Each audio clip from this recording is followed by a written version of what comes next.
Welcome to the Great American Collectibles Show, seen Wednesdays on the Sports Collectors Daily Facebook page and the Great American Collectibles Facebook page. You can also listen to us on iHeartRadio, Pandora, and Spotify. The Great American Collectibles Show is brought to you by the National Sports Collectors Convention and Sports Collectors Daily. Tonight's headlines are brought to you by Sports Collectors Daily. For all your hobby news, features, and more, go to sportscollectorsdaily.com. And now your host, Tom Zappola, and Red Sox Hall of Famer, Rico Petrocelli. Hi. What do you mean, hi? You say hi to me. I'm a veteran, hey. Yeah, you were in Cub Scouts. So, I'm a veteran of... You were never in nice the service, to see were you. you? Of course I was. What branch? Army, 1964, Fort Leonard Wood, Missouri. Oh, wait a second. You were in the Army in 64, and I think you were playing for the Red Sox, so you must have had saw some action, did you? Hey, you're kidding me. I'll tell you, you want me to tell you on air? I don't want to do that. It takes What up did you too do, much. coach baseball? No, I was a spittoon leader. Spittoon Were leader. you really? Welcome to the Great American Collectibles Show. Tom Zappola, my co-host, Red Sox Hall of Famer Rico Petrocelli, and we have a very special guest. Yes. This is Rico's son, Mike Petrocelli. Yep. He brought in some free stuff for us. That's the only reason he's here, and the only reason he was invited. But welcome, Michael. It's great to be here. Great kid. I don't know how this, Wow. God bless your mother. That's all I can say. mom, God bless she's- your mother. Wow. Hey, we have a great show today. Our good friend, Al Crisifiulli from Love of the Game Auctions is in with us. Al, how are you? Hello, Al. Gentlemen, how are you? Good. Later on in the show, we've got Scott Russell coming in from the good. Collector Connection. Yeah. You can watch us on Facebook, YouTube, listen to us on Pandora, any of your favorite platforms. You can listen to us. We're all over the place now. Thank God. Praise the saints in heaven. Now, this is the headline. I crapped out. I took the original headline and I just threw it in the dumpster before we got on the air. The headline is, we are going to show you a piece of memorabilia that this gentleman stumbled upon 2 days ago, and this is going to be a huge Boston story. I'm going to tee up the story, and then Rico's going to tell it. Rico and I and Elsie and Ellen were invited to a banquet, the Italian-American Sports Hall of Fame here in Massachusetts. I used to be on the board of directors there. They've always invited us. They kicked them off. What? They did not kick me off. I know. Rico obviously is a inductee, Hall of Fame member. Ellen and I couldn't attend because we were in New York this past weekend, but Rico and Elsie went. Yeah. Now I'm going to hand the story off. Can you say the guy's name? Tom DiBenedetto. Okay, tell us what happened. Yeah, we went to the banquet. Just to go back, in 1967, the last day we at least tied, but we won, the pennant. You won the pennant. Okay, so the crowd came on the field. I mean, just crazy. They were Jim Lomberg, who won the Cy Young Award. They were carrying him off on their shoulders to right field. So I had the ball. I wanted to bring the ball to Jim. Because you caught the last. I caught the last out. Yeah, right. My claim to fame. So I'm trying to get near him, and I had my left glove and hand. The glove went up, and I had my fingers on my hat. I wanted that hat so bad. It was like I was digging holes in my head. and going along, I couldn't get to Lombard, so I started to head towards the dugout, and you couldn't run because there were so many people on there. So I'm walking. I must have taken my hand off for a second, and all of a sudden, shoom! Somebody took I saw him run. Who the heck? It was a little kid. It's a young guy. No, it was 13, 14? No, he was a college student. Because I asked him. I thought it was a younger guy, but no, he was, 21, 20 years old, whatever it was. His name is Tom DiBenedetto, his name is. And all these years... Well, hold on now. Stop. Go ahead. Tom DiBenedetto was inducted on Sunday to the Italian-American Hall of Fame, and, you ready for this? He's one of the minority owners of the Boston Red Sox. Continue. Very well. His whole family was there. It was great. So he gets up there. They announce him. Congratulations. And he has something in his hands in a bag. And they said, and he tells a story. I says, You were the kid? You were the guy who stole my hat? Isn't that an unbelievable? Here is the hat. May I hold this up? Yeah, 57 years? How many years later? This is the hat worn by Mr. Petrocelli with the little number 6 in it. Yeah, it's definitely my hat. He wore the day they clinched, and one of the owners of the Boston Red Sox 57 years ago was the kid that clipped it off of Rico's head. Yeah, is that an amazing story? That really is. Oh. And I wanted that hat. I mean, I held it so tight. I wanted that hat. It's something about it. And so, it was too late. What was I going to do? So I lost it. Okay.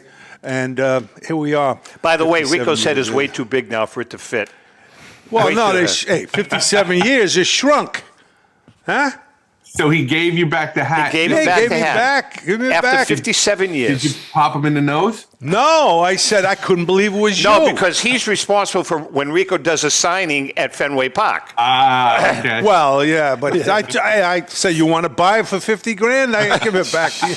Anyway, great story, isn't it? That is a great story. What? It was just incredible. All right, Al, there's a lot we want to talk to you about. You're right now, you're in between auctions, correct? Yes. And you're accepting consignments, but we'll talk about that a little later. Your last auction was very successful, correct? A lot of fun, yes. And a lot of fun. You did well.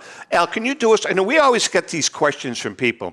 Can you kind of take us behind the scenes of a typical love of the game auction? Because I know you don't have a real big crew, but when you start looking for consignments, when they come in, and the process until to the day that the auction ends. Would you mind doing that? It's magic. It is magic.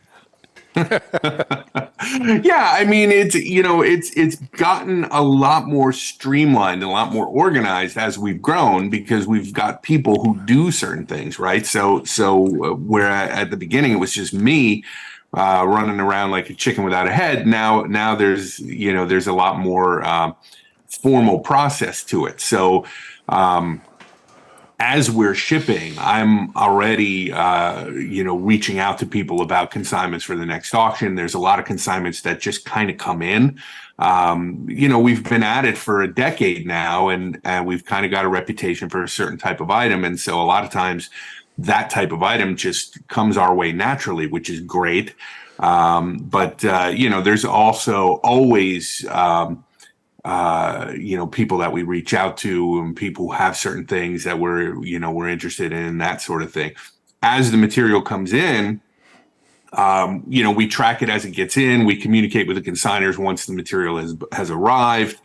And then immediately we have photography here on staff, and we're shooting and loading things into the next auction. So, copy is being constantly written and proofread and all of that. So, we put a lot of emphasis on the quality of our writing and the quality of our photography and things like that. We think it's one of the things that helps differentiate us from some of our competitors. And, and then once it's here, it gets, sort of staged for shipping for the next auction. So it's really kind of like a pretty formal process. It's the only way you can keep things organized. Does everything come through your house?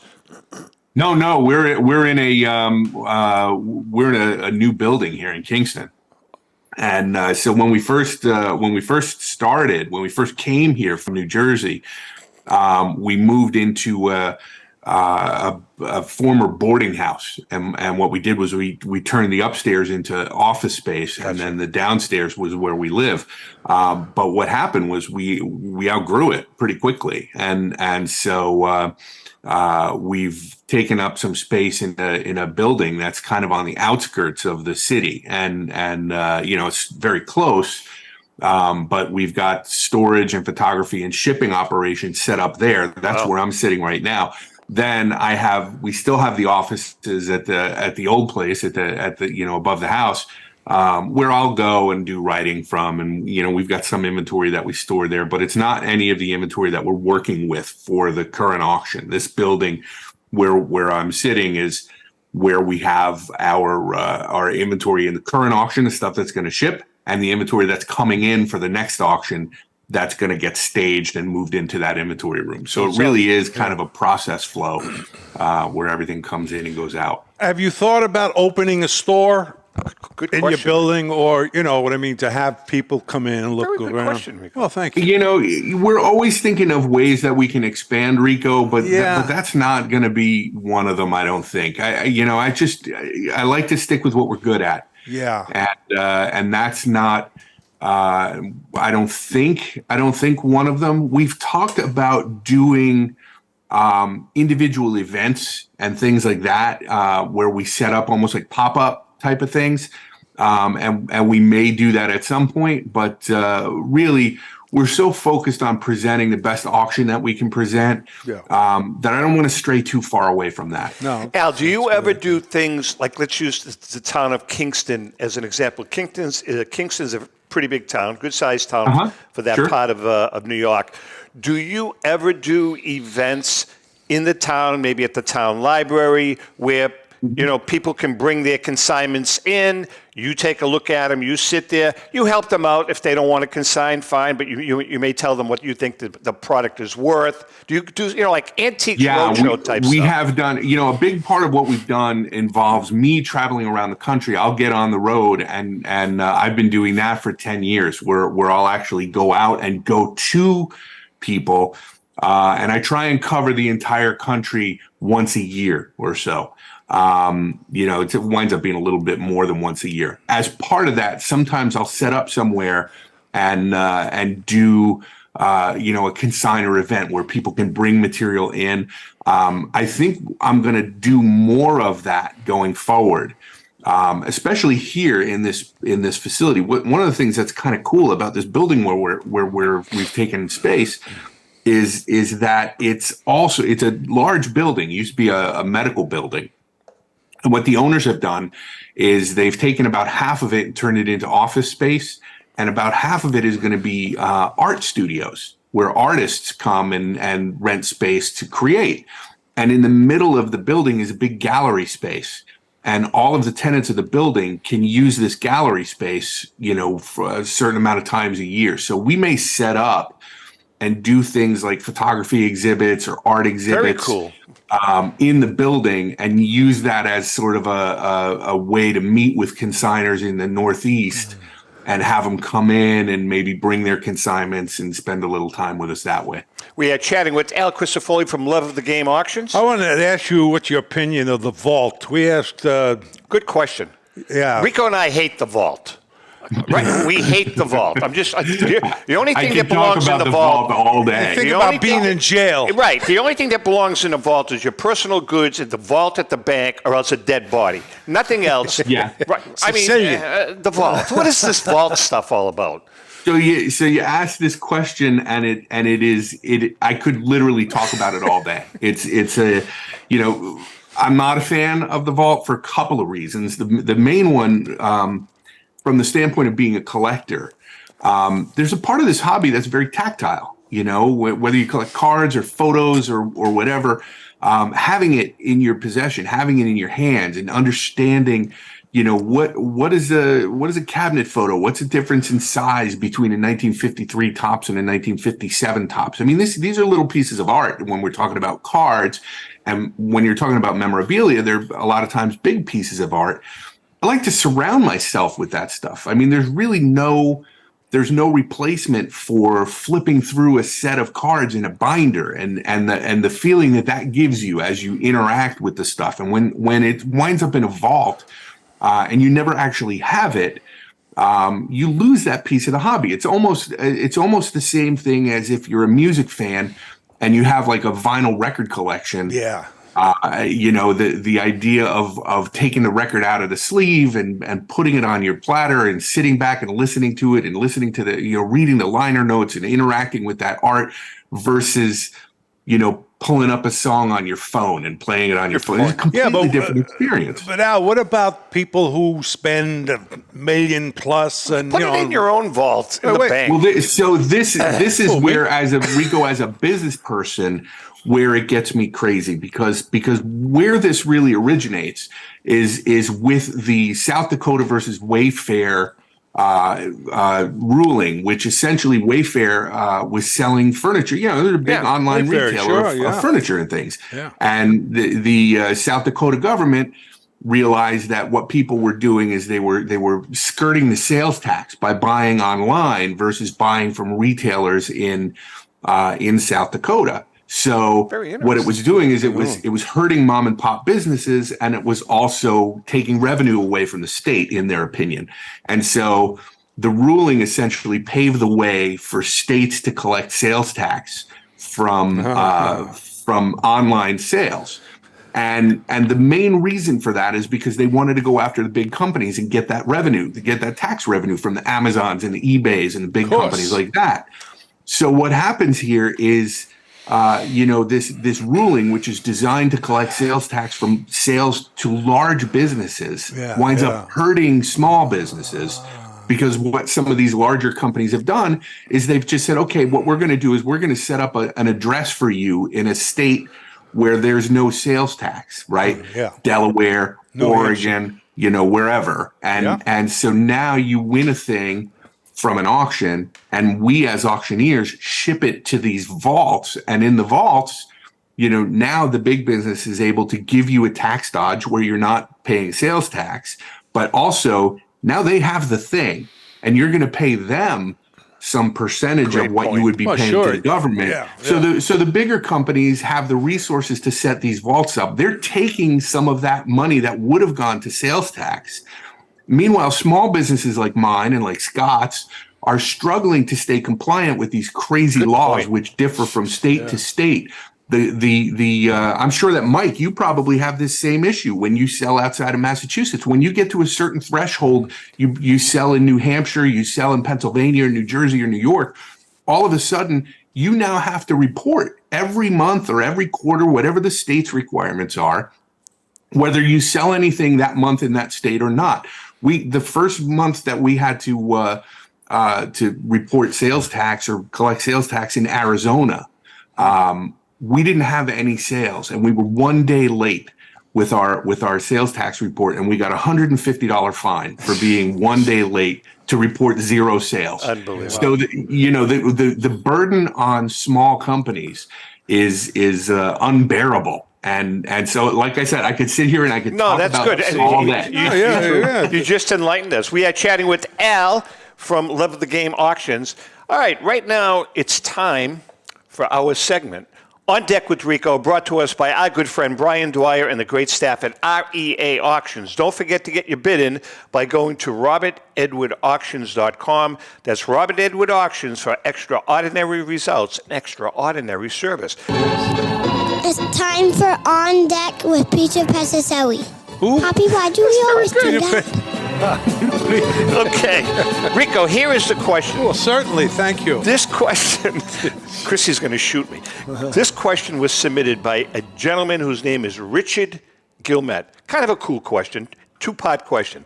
Did you ever get into it with a fan giving you the business during a game? Get into it means get what? into a jam with them, get into an argument. An argument? With people harassing you, and what stadium was the worst? The first part of the question, did you ever get into it with a fan when you were playing? Nope, never did. I never listened to the fans, called me bum and rat and...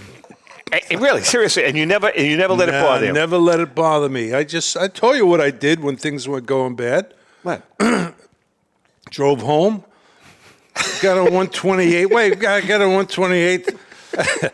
I parked on the side and screamed. Our dog got kicked a lot. No, and laid down in the middle of the road and hoped they ran over me. No, but a couple of the guys in certain cities, there were Reggie Smith, Tony C., Frank Malzone in New York. People were getting on his father. Father was an elderly man, came to the games and had problems. But I never did. It never bothered you? Well, not. Although one time, I will say that Cleveland, they usually had bad teams. They put on a nickel beer night you could buy a beer for a nickel. Hey, it's a recipe for disaster. By the seventh inning, they were coming over the fence. We were fighting people. Somebody came over with a club. What's going on here? That's the last time they had a nickel. So, what stadium was the worst for you? Oh, for me, had to be Yankee, no? New York, yeah, most of them, New York, but most of them are my relatives. No, but New York was tough, but they weren't too bad on me. I don't know. It wasn't. You got along with everyone. Yeah. All right, good. All right, we're going to take a quick break. We're going to come back with another Gax moment. Hang in there. We'll be right back. Brian Drent and the staff at Denver's Mile High Card Company have led the charge in the collectibles hobby. Mile High is a full-service dealer specializing in buying and selling cards and offers a competitive consignment program for all collectors. Whether it be their computerized want list service, appraisals, or auction services, Mile High has it all. If you've been searching for a company with a selection of high-grade vintage 1888 to 1970 baseball cards and memorabilia that shares your passion, aim high, Mile High. Go to milehighcardco.com or call 303-840-2784 for more information. This is Brian Drent, president of Mile High Card Company. Is your sports card and memorabilia collection properly insured? For easily replaced personal property, homeowners insurance is all most people need. But for prized possessions that you may have spent a lifetime collecting, it doesn't go nearly far enough. Collectables Insurance Services has been insuring for over 50 years. They offer a full range of protection and a $0 deductible at an affordable rate with no appraisals required. I know because they insure my collection. If you have a minute, go to collectinsure.com and learn more about insuring your personal card or memorabilia collection. Hi, this is Dan from Memory Lane Auctions, here to remind you that the renowned Memory Lane Collectibles Company has served as a beacon of light to the collecting community for the past several decades. Indeed, folks, it has been our utmost privilege and pleasure to provide the most enthusiastic collectors with an abundance of the finest sports cards and memorabilia for America's most coveted sports personalities via our world-class auctions. Whether you choose either a private sale transaction or the auction route, Memory Lane cordially invites you to reach out to us to maximize the value of your prized possessions. Also, it is not just sales that we pride ourselves on being the best of the rest, because if you are seeking a particular keepsake for your esteemed gathering, we will be relentless in our quest to find that special piece to fulfill your collecting dreams. So no time to wait. Reach out to us today for the purposes of capitalizing on our unparalleled marketing capabilities. Simply pick up the phone and dial 877-606-5263. That's 877-606-LANE, or find us on the World Wide Web at www.memorylaneinc.com. Now is the time for your valued consignment to ultimately become another one of Memory Lane's record-setting prices. How would you like to own the bat that was used by your favorite player when he hit that towering home run or game-winning base hit? Now look no further than JT Sports, specializing in the sale and authentication of professional game-used bats. As the official authenticators of professional model game-used bats for PSA DNA, JT Sports will guarantee the authenticity of any bat purchased from them. JT Sports also buys and sells game-worn uniforms, gloves, and baseball equipment. The unique quality of the collectible is what JT Sports is all about. Give them a call at 609-487-8003 or check them out at GameUseBats.com. The CSA show is proud to present, give me a drum roll, the Chantilly Show, being held on March 31st to April 2nd. It's held at the Dulles Expo Center in Chantilly, Virginia, just minutes from the Dulles International Airport, celebrating over 27 years at the same location. There'll be over 300 dealer tables exhibiting on over 100,000 square feet of space. That's a lot.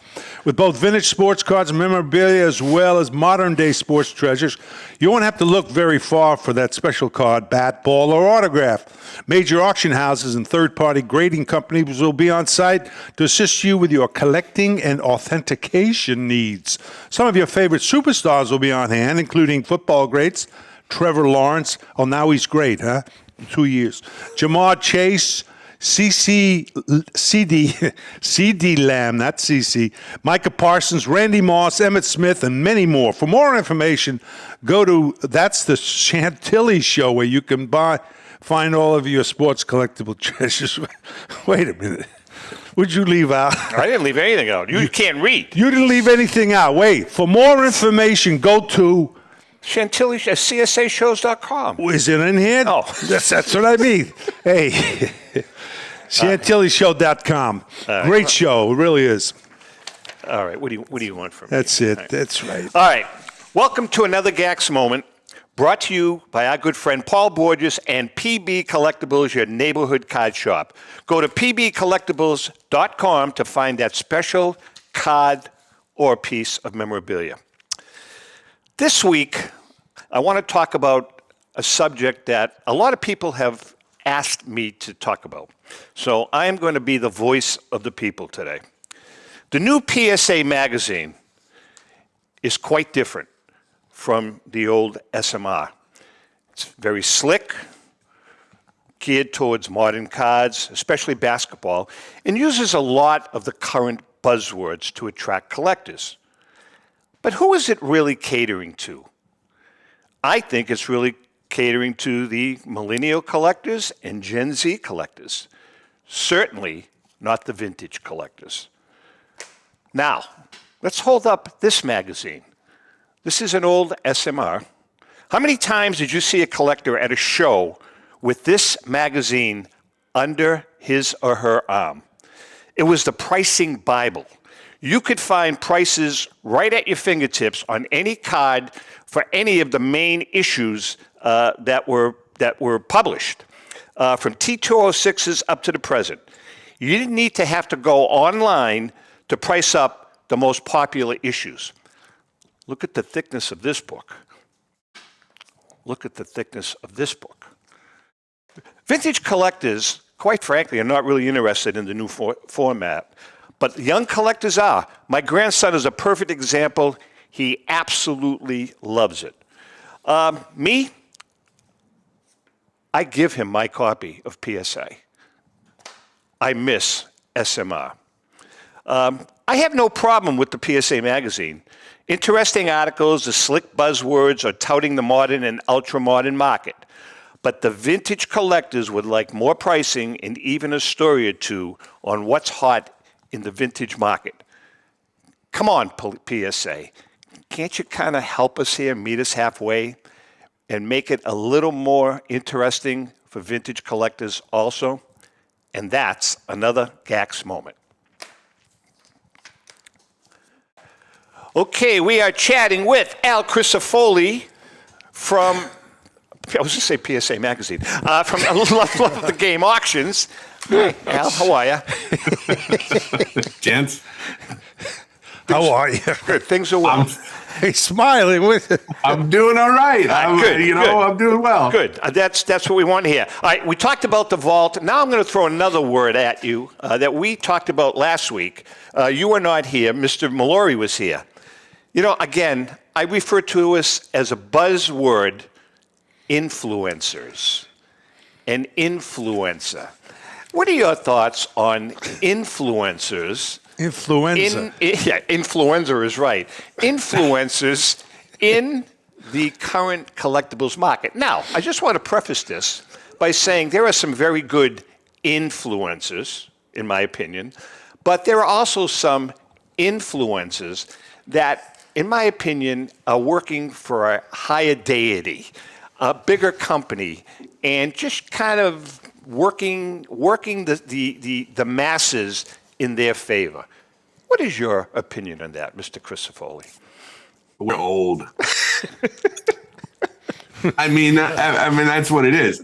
The world has changed. I spend a lot of time railing about the fact that there's no more standard catalog, right? Because every year, that's how you would learn about the new discoveries in the hobby, the new sets in the hobby, and things like that. You go to the standard catalog. Every once in a while, I would discover one and report it to the standard catalog. That's how collectors learned about things. That's how they learned about sets and cards that they didn't know anything about. There's no more standard catalog. And what has replaced that way of learning about the hobby? I don't care what it is, whether it's online or whatever it is, whether it's people on Instagram, or on Twitter or whatever. That's fine. Well, we need to learn about the hobby. We need to learn things. We need to bring in new collectors. And however we do that, however technology allows us to do that, is fine. The only thing that's important to me is that when you put something out there, it's got to be right. So I see sometimes people getting online and going on to social media and talking about something, a card set or something like that, and the information that they're putting out there is not accurate, and that's a problem, because once it's out there, it's become part of the next guy's research, and that's something that that I take really seriously. I mean, if we're going to take some kind of a leadership role in the hobby, by being an influencer, or by making by writing for a blog or anything like that, you got to be thoroughly researched. You can't just put something out there because you want to. What are your thoughts on this? I mean, I agree with that. I mean, you go on YouTube. Sometimes you can go on YouTube, and there are influencers that have 40, 50, 60, 70,000 followers and have gotten hundreds of thousands of views.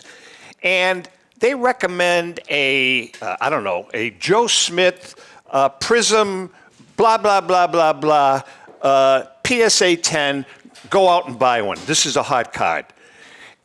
And if you do a little digging, and you dig and you dig and you dig, which I have done, Mr. Crisifiulli, you will see that some of these influencers are working for larger companies that are promoting that particular issue or that card. Right, yeah, I understand what you're saying. I mean, that's not very different than, you used to see guys go on the message boards and pump a card that they thought was super rare, and it turns out they own one and they just consigned it to an auction, and they're out there trying to drum up it. I mean, that kind of thing happens, and I think it's important to call it out when you see it, because you do want there to be some sort of perception that, there is some sort of perception that when you're up there and you're positioning yourself as a subject matter expert, that you're being a subject matter expert, and it's not, you're pumping something that you've got a financial interest in. The only thing is, though, they're going to continue to do it, and my opinion is that guys like yourself, auction the guys who own the auction, have to come on or go on YouTube, if that was the case, or have their own blogs to talk about it, or else it's not going to happen. I mean, even a half-hour show. You're an expert, Al. I mean, Rico's making a hell of a good point. You're an expert. Yeah. I mean, Derek is a Joe Orlando's an expert. And do you advise people that, something, this card is not as valuable or as good as this particular individual is saying? It's a fine line, because, as we're sitting here talking about who's the good guys and who's the bad guys, I mean, this is my income. This is my business. Right. I'm here to promote my company, and there's a part of me, a significant part of me, that's a hobbyist, and that I consider myself to be a steward of this hobby. It's very important to me that anything that's out there that my company puts out there is accurate, and that somehow contributes to the betterment of the hobby. That's important to me as a human being, as a kid who's been a collector. That's how I choose to run my business, and I understand that not everybody's that way. But I feel like it's a fine line, because if there's it's something that's in my auction. It's hard to. It's I don't want to talk about. I don't want to say, hey, don't buy this. No, I understand that. It makes all sense. What I will do is if I think that something is overgraded that's in my auction, I'll mention that in the description. I want to make sure that people are confident in what they're getting from me. When Scott comes on, Scott has he's got a real knack of really telling it like it is, which I appreciate. Yeah. I mean, he'll look at a card and he'll specify really if the card, even though the card looks like it's worth more, it really isn't. Or, I mean, he does that. No matter what the card is or the item is, he gives a really, and you do too, a really solid description of, something, here there's a nick, or, and that's what you got to do. I think there's what's the vehicle to do it? Yeah, exactly. You got to go. You got to have somebody be a spokesperson. Absolutely. You know what I mean? Have show and to know see what's going on. Yeah, that's I think one of the things that's interesting is that this explosion in the hobby, this crazy growth that we've experienced since the pandemic. There are a lot of people who are in the business end of the hobby that are investor types, that are people who don't come from the hobby. It's great. We want new collectors. We want new people in the hobby. Sure. But you can definitely tell, which people came from the hobby and which people are new to the hobby. Right. And it's interesting to me sometimes to see, different events that pop up around the hobby where they're having, expert panel discussions and things like that. And you look at the people on the panel, you've never heard of any exactly. of them. That's you're making my point. It's that's a I want to ask Mike a question. Michael, it's a different industry, but I don't know. Let's take a product, a jersey, for instance. Yeah. So when you can get jerseys wholesale that are cheap. You can get jerseys wholesale that are high end. Do you talk to your customers about what they're looking for when it comes to the quality of a particular item? Absolutely. And, one of the things that Al just mentioned, which is so important and resonates with me, is that the honesty. If you get away from honesty and you think you're going to pull something off on a customer or even a prospect just because you think you're going to get an edge, that's going to come back to haunt you. And we do the same thing. I am absolutely honest about everything we do because I'm supposed to be an expert and I will guide people in that way and that's extremely important. Then I have a complaint about the pen your father brought in. Cut him off. He brought a Cut pen him off. He brought a pen in that it didn't have the thing you write with that was missing. This thing. Yeah. Well, he don't believe him. Hey, here's a pen. He's trying to sabotage me. Yeah. No, I'm just kidding. But I understand your point. Yeah. It's important. That's why I say if they continue to do that and other people continue to do that and they have 3 or 4 different shows, pushing what they want to push, then you got to have somebody come back. It's about trust. I'm a marketing guy. Mike is too. What am I? You are a gravedigger. No, you are. I mean, the industry, but you have to keep, having somebody to answer. Absolutely. For some of these other things that are going on. Anyway, I'm not saying, Al, that you have to do it. I mean, it'd be nice if they, somebody would do it. That's my Al, I want to ask, we've got about 5 minutes before we take a break, so we got some time. 20 years ago, the hot cards for just the average collector were, the tops 50s, 60s, play ball, Gaudies. Now that the Gen X's are in their Gen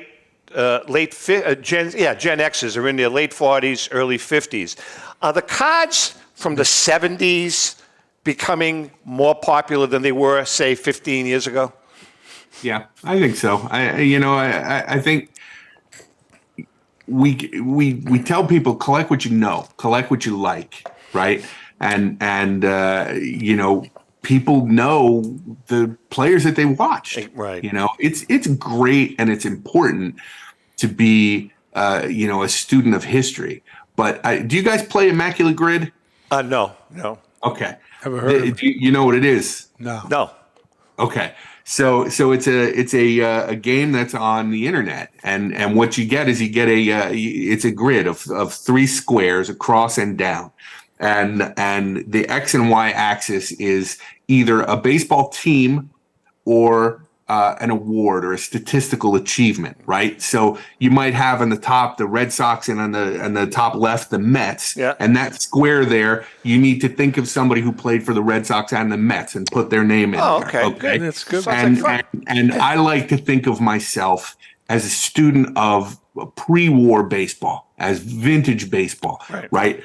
But when I play Immaculate Grid, more than half of the names that I come up with are guys that I watched when I was a kid, guys in the 70s and the early 80s, because those are the people that I remember. Right. And I remember when, my 1976, Raj Moret was one of the answers that I had just yesterday. It was he had to play with the Red Sox and the Braves. Yeah. And I remember my 1976 Topps traded card where he was traded from the Red Sox to the Braves. And so that's fun. I don't be a fun thing. It's weird that people gravitate to what they know. And so naturally as folks my age start to get up there and start to think about nostalgia. Well, that's, I grew up in the 70s and in the early 80s.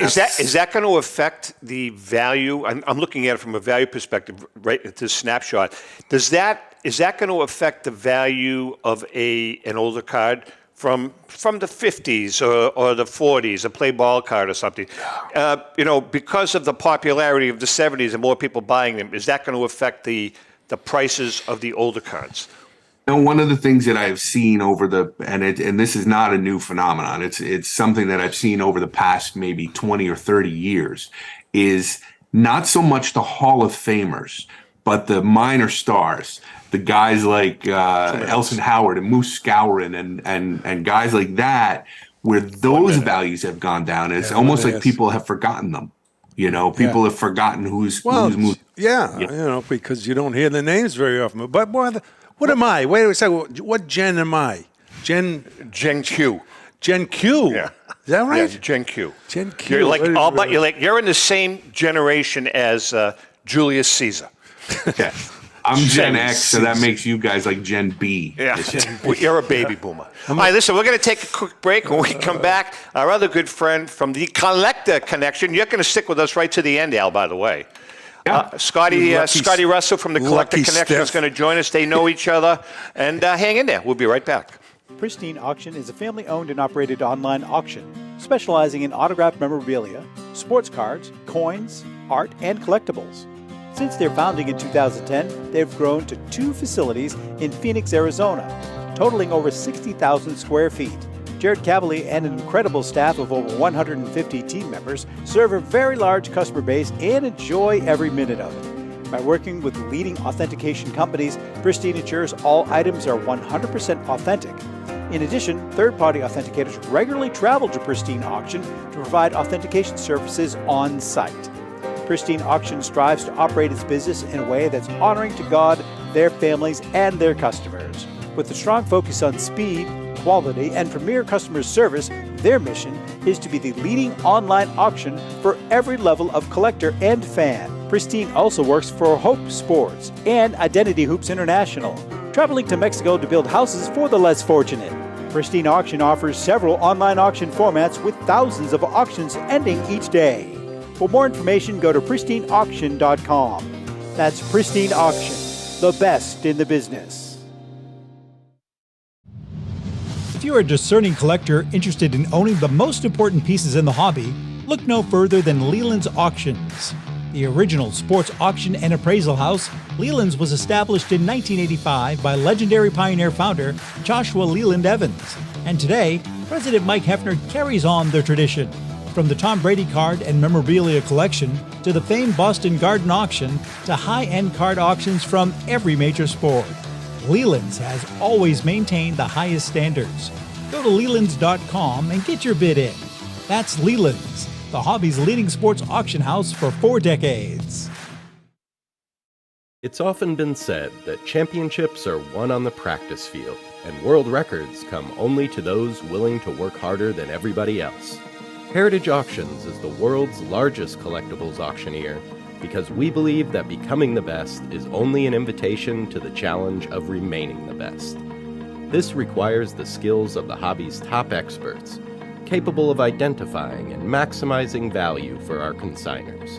It requires the most visited website in the industry, courting a global audience of collectors over 1.5 million strong. It requires a dedicated press department that expands our global reach far beyond the entrenched hobby marketplace.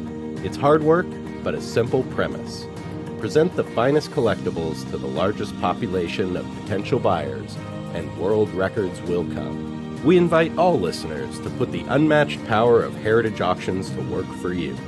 Auction evaluations are always free, and our commission-based fee structure ensures that our interests are always aligned. The highest possible price for your collectibles.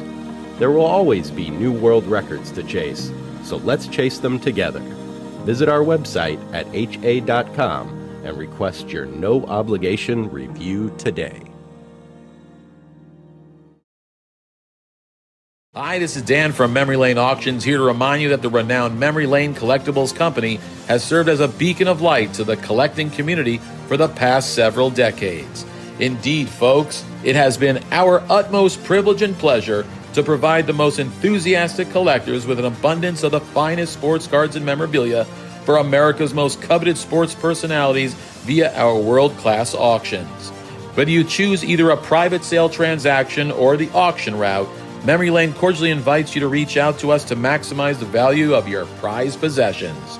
Also, it is not just sales that we pride ourselves on being the best of the rest, because if you are seeking a particular keepsake for your esteemed gathering, we will be relentless in our quest to find that special piece to fulfill your collecting dreams. So no time to wait. Reach out to us today for the purposes of capitalizing on our unparalleled marketing capabilities. Simply pick up the phone and dial 877-606-5263. That's 877-606-LANE, or find us on the World Wide Web at www.memorylaneinc.com. Now is the time for your valued consignment to ultimately become another one of Memory Lane's record-setting prices. Hey, I'm Mike Petrocelli. If your company is looking for the best in marketing and promotional items, you'll hit a home run with Petrocelli Marketing. With over 8,000 suppliers and 650,000 imprint-ready items, we can get your company the visibility it needs to get your maximum exposure. Whether it be office promotions, wearables, automotive, sports items, and everything in between, Petrocelli Marketing can do it all. Our design staff will even work with you from concept to delivery and customize your products. At Petrocelli Marketing Group, we will get your brand in front of your audience. Contact us at info@petrocellimkt.com or call us at 603-880-3202. That's Petrocelli Marketing, where no dream is impossible. I don't know who that guy was, but imprinted products keep your brand in front of your customers more than any other form of advertising. It's true. For the best on-time service and new ideas for your next project, give Petrocelli Marketing a call at 800-264-4294. I actually know the number. Or go to our website at petrocellimkt.com. Michael, very good. Good. Thanks. Well, you know something? I'm going to take that responsibility away from you. Me? Yeah. Why? Because you don't read it properly. I don't. I tell you, I get a little extra. You do. I beg. All right, let's bring in our other friend, Scotty Russel. Scott, I got to ask you a question. Is that a new do you got going? I saw it in the camera and went, what the heck got in my hair this morning? So, no, it's not intentional. All right. You know Al. Say hi to Al. Hey, how are you? You.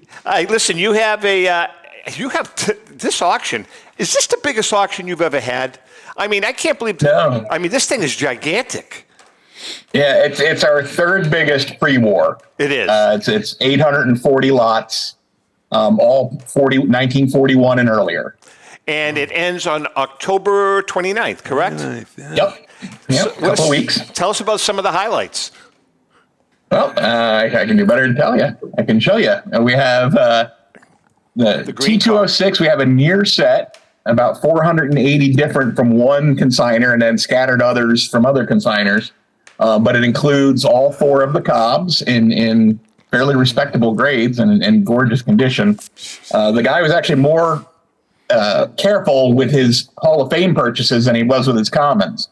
So there's a lot of, kind of poor and fair commons, but his big names are all, nice grades. See that.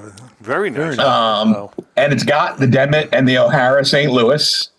Really? And the Elberfield Washington portrait. So it's not 480, but it's missing all the biggies. It's 480, and it actually has most of the biggest cards. That's fabulous. So, vintage. yeah, I mean, that's huge. It's got the Demet. Yeah, that's the most T206, the closest we've ever been to a full T206 set. Very cool. Very cool card. I got a question. Why, I've learned a lot about the T206s from Tom. Why is that the most popular? What about the T205s and so on? There's a lot of... I think it's the perfect sweet spot. Okay. It's the first major comprehensive set that had names that we still recognize today. I mean, you could say Old Judge, but the average person running around might not even be able to name Cap Anson. But the average person knows Ty Cobb. Yeah. Then couple that with the fact that they are out there. They're not so rare that you just can't do it. Rarity is cool, but sometimes too rare isn't good. And there's enough T206 out there for the collecting world to get behind it and everybody to be able to get some. I think it's also... So I think it's a perfect storm. I'll chirp in here, too, because I think it's also... it's a hell for a collector. It's a hell of a challenge.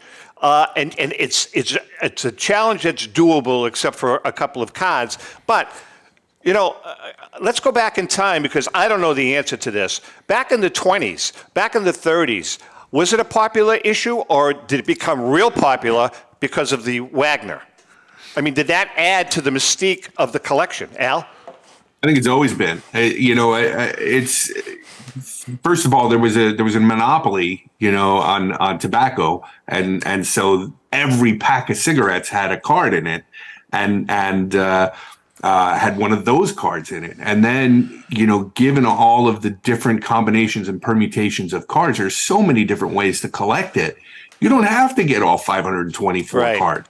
You don't have to get all two. You can collect 2,000 or whatever it is. You can just collect a certain back. You can collect a certain team. You can get, there's so many different ways to go at it that it really does create opportunities for every collector to really go at it the way they want to and within their own interests, but there's still enough there.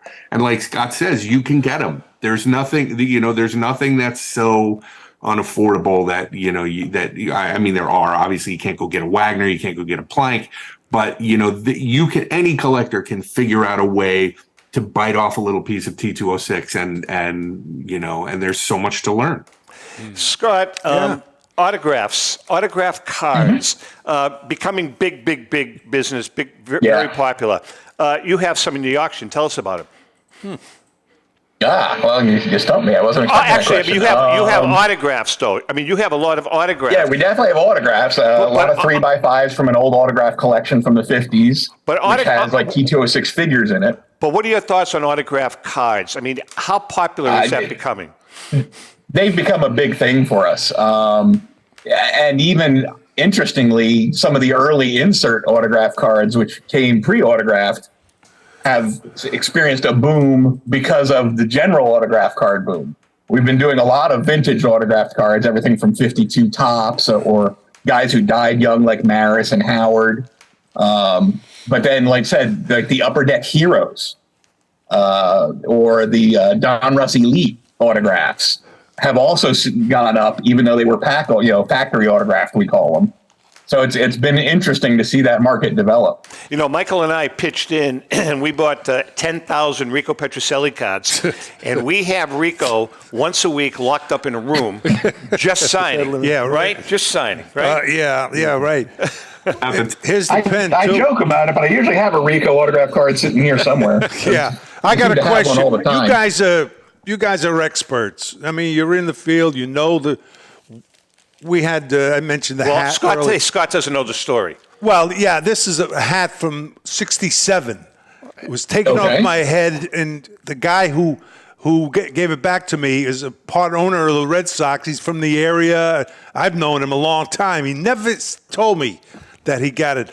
But I never hear we all talk about cards. What about hats? Do you guys have hats that you're in your auctions? Scott, just real briefly, I'm going to put it in perspective. Hey, what's that? This hat is 57 years old. It was given to Rico this past Sunday. It was stolen by a 21-year-old kid. I know that story. And the 21-year-old kid is one of the owners of the Red Sox. This is so. Wow. This is very, very. I know it is. So, I mean, is there value? I'm going to use this hat as an example. I mean, with the provenance, is there value in this particular hat, especially if you're a Red Sox fan? Hats. Who gave you the question? This was the pennant. This was stolen off your head at the pennant-winning game, right? Correct. Yeah. But just hats in general. I'm asking $50,000 for this, but beside that, no. Do you have hats? We haven't had game-used hats, but there's definitely a market for them. Okay, I was just curious. We've had cleats, we've had jerseys, but we haven't had any caps. Yeah. Bunch. I don't know if they're harder to tell what they are because there's less information on them than on a jersey. Well, isn't it tough though? I mean, like your number 6 is on there. Oh yeah. And there's provenance here, but isn't it difficult to kind of like for instance, photo match a cap? It must be difficult. And I think that's the issue. Listen, is that a jersey has all sorts of tags and information on it, where a cap has 6 written in a black marker. Yeah, well, that's true. Can I trade you this hat? He wants to I got a Petrocelli marketing hat. Let me see that thing. So hold on. You want to present it? Can we have these? Yeah. But can I have this one? So Michael just traded a Petrocelli marketing hat for another Petrocelli hat. Yeah. Here right. you go. You take That's an even trade then, right? Petrocelli. Right. Hey, see? And I'll give. They're getting it anyway. What's the difference? You can have 2, and then I'll even give you a koozie. How's that? Yeah. Scott, we got about 2.5 minutes left. What are some of the? Oh, I wanted to ask you. Boxing. Yeah. You got some boxing again in your boxing. Yeah, all the time. I'm a boxing guy. I am a boxing guy. Really am. Someday I'm going to show you my collection from. I told you, from Tony DeMarco. I have a fabulous collection. Ellen and I ghost wrote his book, Undisputed Welterweight Champ. I am just a boxing freak. And you've got tell us about some of the stuff you've got. Yeah, we got some neat stuff, a neat selection, and we got some exhibits, Dempsey and Tunney together and separate. And a nice smattering of the early 1900s stuff, the T218s, the T220s, a little bit of photography, if I remember correctly. And I've been a boxing guy. Boxing is in my family. I had an uncle who was great friends with Two-Ton Tony Galeno. Two-Ton Tony, sure. Tony was actually a pallbearer at my uncle's funeral. So I've been a boxing nut all along. So when I started the company, I had access to some of that stuff because of my connections collecting. So that's why we always in our pre-walk can have a nice little boxing selection. Are you a boxing fan at all? I used to be. The 3 greatest rounds in the history of boxing on television. Hagler-Hearns, that 3-round fight was absolutely amazing. Yeah, that was a phenomenal I just fight. go watch the first round just for the fun of it. I still watch it. I still go on YouTube and watch it. It was just an amazing fight. Battle. Really, it was. I know. I remember. What else? Pre-war cards, autographs, boxing. What else do you have, Scott? I mean, because you got a ton of stuff. And it's something kind of you always talk about. We have all those T206s, and we're doing them the way we do them. Yes, they have the Cobbs and the whatnot, but if you need an Ed Apaticcio blue sleeves in 2, you can buy it individually in this auction. You don't have to pick up 30 other cards to get it. If you need a Heine Zimmerman, in 1, you still can buy just that card. Almost every T206 in the auction is being sold individually. So if you're working on that set, or you're working on a back run, or you're working on a player, or you're working on a team, you'll be able to buy just the cards you need. All right, we have about a minute left. Well, I want to ask him if you got my favorite player possibly in it, Rip Rapolsky. Yeah, Rip. Yeah, he's great. What? No, Rip's later than T206. Yes, much later. No, I'm just kidding. Hey, before we let you guys go, one Ed Abaticchio. You guys are the experts. One Ed Abaticchio trivia question. What is it? What is his real claim to fame? Anybody know? Yeah, it's football. Trying to remember what it is, though, exactly. He's really considered the first professional football player. He was a punter. There you go. And first professional football player, punter, and he was a baseball player. Well, I'll hit you back then. Who's the only reason he knows that? Card? The only reason he knows that because the guy's Italian. That's all. That's a good question. I don't know who. Greasy Neal. Oh, God, I would have never guessed that. All right, listen, we're out of time. Your auction ends on October 29th. For those folks that want to get into love of the game, Al, what's the deadline for auction for consignments? We're past it. You're already past it. We're right on top of, we're almost getting ready to get this fall auction underway. And do you have a date yet? Yeah, it's going to close this Saturday after Thanksgiving. We do that every year. That's our big one. Fantastic. Yankees. Gentlemen, thank you so much. Always appreciate you guys coming on. Michael, thank you. Thanks for joining us. Rico, congratulations on getting your hat back. Yeah, by the way, it doesn't fit your head anymore. Of course not. And with that being said, steroids. Rico was on marinara sauce. Exactly. With that being said, happy collecting. Take care.